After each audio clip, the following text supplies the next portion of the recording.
बहुत ठंडी बाटे, चलती शाम की तब तक का व्यवस्था कर लेते हैं।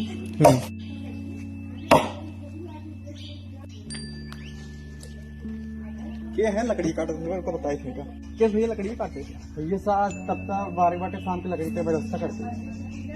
हम ना कर सकता था 5 साल से पड़ेगा सर गया था। तो भैया से ठंडी पड़ता हम तो आगे की व्यवस्था करी बाटे शाम की, इतना ठंडी अरे आगे व्यवस्था करेगा हमारे ना है ना बताते हैं हम ठंडी में ना पड़ा है सर। तो हमारे ठंडी रात दाप ले जाए ना ट्राई करो होगा। तब तो कहे जब बात तो कहना नहीं छोट बा पातर बा मोट बा ले भाई ना के आया कहा था कि ठंडी पड़ दो बात भैया आप तो हम ले जाए कर आप चाहे जो इतनी ठंडी पड़ते बाटे